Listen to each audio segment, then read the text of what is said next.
Mangalagiri gold తయారీలో లోకేష్ గారి planning ఏంటి అసలు? సో ఇది ఎలా ఉండబోతుంది రాబోయే రోజుల్లో? పెద్ద మార్కెట్ లాగా మారబోతుందా మరి అనే విషయాలు అయితే తెలుసుకుందాం. దీని గురించి అయితే మాట్లాడేందుకు ప్రస్తుతం మనతో పాటు సీనియర్ జర్నలిస్ట్ సిఎస్ రావు గారు ఉన్నారు. నమస్తే అండి. నమస్తే సార్, మనం చాలా మార్కెట్లు అయితే చూసాము.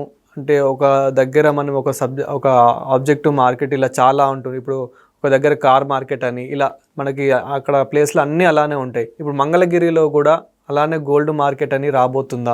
అది ఎంత పెద్దగా ఉండబోతుంది? అక్కడ మనం ఒక కొట్టు పెట్టుకోవాలన్నా, అక్కడ బిజినెస్ స్టార్ట్ చేయాలన్నా ఎలా స్టార్ట్ చేయాలి? అసలు లోకేష్ గారు ఏం ప్లాన్ చేస్తున్నారు? సో దీనికి సంబంధించి కేంద్ర ప్రభుత్వానికి సంబంధించి స్కీమ్ ఉంది ఒకటి, దాన్ని ప్రోత్సహించేటువంటి స్కీము, ఆభరణాల తయారీకి సంబంధించింది. ఆ స్కీమ్ ద్వారా మంగళగిరిలో ఆభరణాల తయారీకి సంబంధించినటువంటి పార్క్ ఇప్పుడు ఏ విధంగా అయితే మనం ఈ లెదర్ పార్కులు అలాగే టెక్స్టైల్ పార్కులు అని అంటున్నాము, అలాగే గోల్డ్ మేకింగ్ పార్క్ అనేది ఒక పార్క్ను తయారు చేయాలి. దాంట్లో మొత్తం ఇండస్ట్రీ అక్కడే నడుస్తుంది. ఇప్పుడు లెదర్ పార్క్ ఉన్నాయి, లెదర్ ఇండస్ట్రీస్ అంతా అక్కడ ఉంటాయి. టెక్స్టైల్ పార్క్ ఉన్నాయి, టెక్స్టైల్ సంబంధించినవి అక్కడ ఉంటాయి. ఇలా అక్కడ గోల్డ్ మేకింగ్ పార్క్ అనేది ఒకటి పెట్టాలి మంగళగిరిలో. దానికి సంబంధించి కేంద్ర ప్రభుత్వం నుంచి కూడా గ్రీన్ సిగ్నల్ వచ్చింది. కేంద్ర ప్రభుత్వం యొక్క కొన్ని గోల్డ్కి సంబంధించినటువంటివి కొన్ని స్కీమ్స్ ఉంటాయి.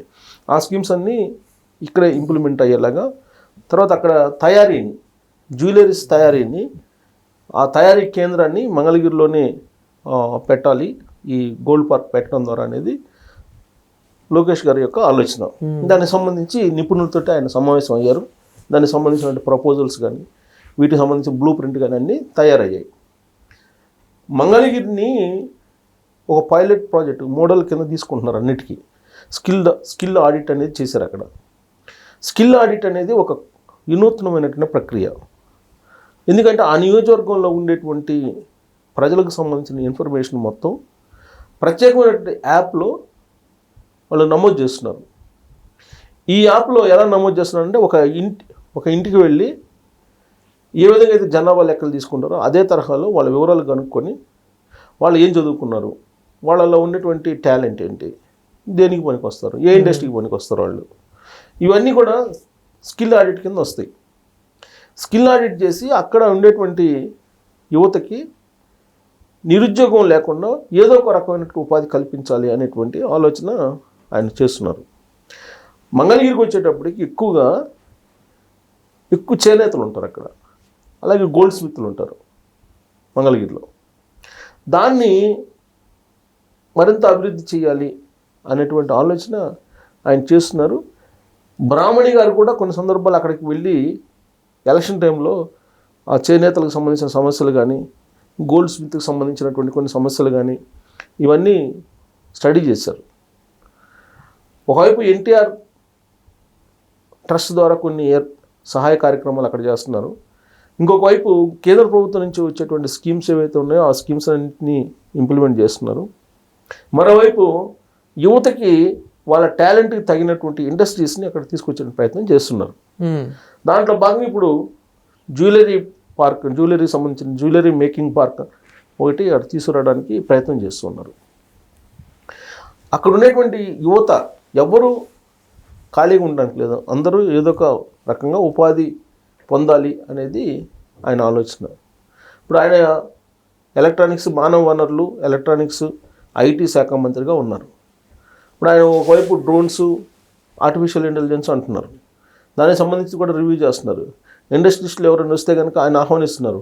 అయితే ఏ ప్రాంతానికి ఏ ఇండస్ట్రియలిస్టులు ఎక్కడ రావాలి, ఏ ఇండస్ట్రీ ఎక్కడ సూటబుల్ అనేది ఎక్కువగా ఆయన స్టడీ చేస్తున్నారు.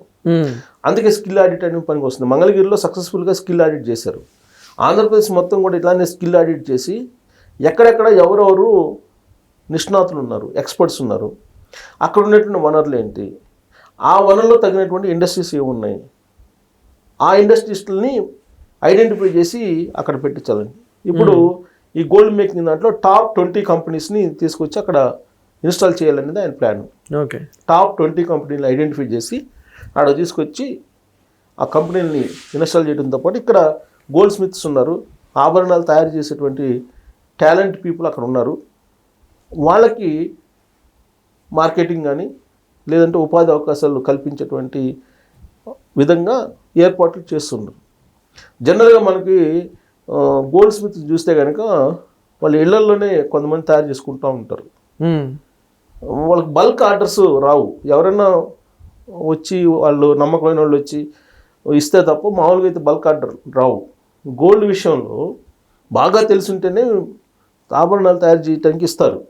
అంతే తప్ప మామూలుగా గుడ్డిగా పోయి ఎవరు కూడా. ఇంకోటి ఏంటంటే ఇప్పుడు గోల్డ్ కూడా ఇప్పుడు ఇది కార్పొరేట్ స్థాయికి వెళ్ళిపోయింది.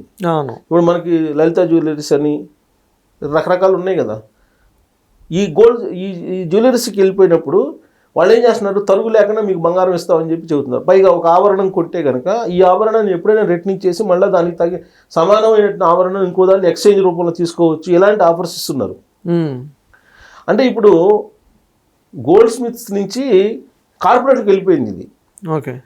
సో ఇప్పుడు ఏం చేయాలి, వీళ్ళకి ఉపాధి కావాలంటే ఇప్పుడు వాళ్ళేమో మేకింగ్ ఛార్జెస్ ఎంత ఇస్తున్నారో ఏంటో అది వాళ్ళ ఇష్టం, వాళ్ళ డిమాండ్ అండ్ సప్లైని బట్టి ఉంటుంది. కానీ ఇక్కడ వీళ్ళకి చిన్న వాళ్ళకి అయితే ఉపాధి లభించట్లా వాళ్ళకి. అందుకే అక్కడికి తీసుకురావాలి. అదొకటి. రెండేంటంటే ఇప్పుడు మనకి విదేశాల్లో ఇప్పుడు దుబాయ్ ఉంది, దుబాయ్ నుంచి గోల్డ్ తీసుకొస్తుంటారు. బట్ దుబాయ్లో ఉండేటువంటి డిజైన్స్ మన భారతీయ మహిళలకు నచ్చవు. ఒక్కొక్క ఏరియాలో ఒక్కో రకమైన డిజైన్స్ నచ్చుతూ ఉంటారు మహిళలు. ఇప్పుడు రాజస్థాన్కి వెళ్తే రాజస్థాన్ మహిళలు ఒక రకమైనటువంటి డిజైన్ నచ్చుతారు. అవును. అలాగే మహారాష్ట్రకి వెళ్తే మహారాష్ట్రలో ఇంకొక రకం, ఆంధ్రాకి వెళ్తే మన తెలుగు రాష్ట్రాల్లో ఒక రకమైనటువంటి డిజైన్లు నచ్చుతారు మన మహిళలు. అలాగే మీరు ఉత్తరప్రదేశ్ అట్లా రకరకాలు వాళ్ళు నచ్చే డిజైన్స్, అన్ని రకాల డిజైన్స్ని మంగళగిరిలో తయారు చేసేలాగా ఆ పార్క్ ఉపయోగపడుతుంది. ఓకే. అలాగే విదేశాలకి ఎక్స్పోర్ట్ చేయడానికి జనరల్గా విదేశాల నుంచి గోల్డ్ వస్తుంది మనకి, రా మెటీరియల్ వస్తుంది, బిస్కెట్ల రూపంలోనూ కడ్డీల రూపంలోనూ వస్తుంది. దీన్ని ఆభరణాల రూపంలో మలిచిన తర్వాత ఈ ఆభరణాలను విదేశాలకి ఎగుమతి చేయటం అనేది ఒక బిజినెస్.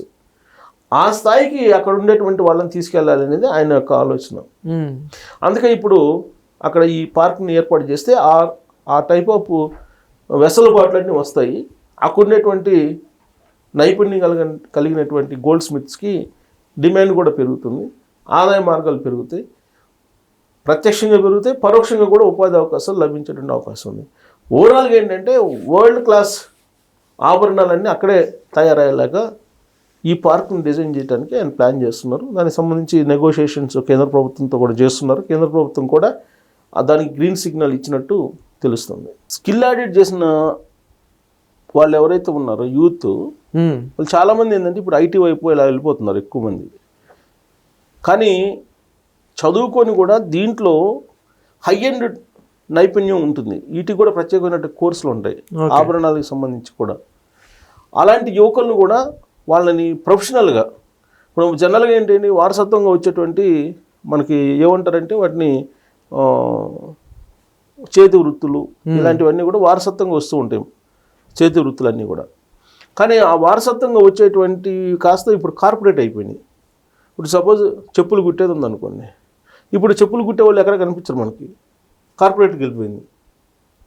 అలానే ఈ గోల్డ్ తయారు చేసేటువంటి వాళ్ళు కూడా ఈ కార్పొరేట్ కంపెనీలకు వెళ్ళిపోయిన తర్వాత వాళ్ళు కూడా దానికి అనుగుణంగా మారాలి. దానికి అనుగుణంగా మారాలంటే మిషనరీస్ వస్తాయి. ఆ మిషనరీని రన్ చేసేటువంటి కెపాసిటీ వీళ్ళకు ఉండాలి. ఆ దిశగా అక్కడ ఉన్నటువంటి స్టూడెంట్స్ని, అక్కడ ఉన్నటువంటి యూత్ని మలిచేదానికి ప్రయత్నం చేస్తున్నారు.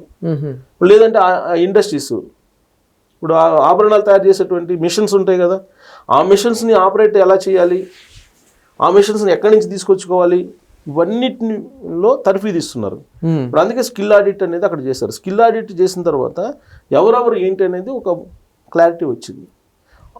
ఈ బ్లూ ప్రింట్ తయారు చేసి ఈ స్కిన్లో ప్రత్యేకించి ఆభరణాలు తయారీ దాంట్లో స్కిల్ ఉన్నటువంటి వాళ్ళని ఐడెంటిఫై చేసి వాళ్ళ చేత ఇండస్ట్రీ పెట్టిటం అంటే ఆ మేకింగ్ సంబంధించినటువంటి మిషన్స్ కొన్ని ఇవ్వటం, రాయితీ ఇవ్వటం, ప్రభుత్వం నుంచి వాళ్ళు మార్కెట్ చేసుకునే దానికి అవకాశాలు కల్పించడం, ఇవన్నీ చూపించడం ద్వారా అక్కడ ఉన్నటువంటి యువతని ఉపాధి మార్గం చూపించడంతో పాటు ప్రభుత్వానికి కూడా ట్యాక్స్ రూపంలో వచ్చేలాగా ఆ మొత్తం ఈ జ్యువెలరీ మేకింగ్ పార్క్ని డిజైన్ చేసే ప్రయత్నం చేస్తున్నారు. Thank you sir.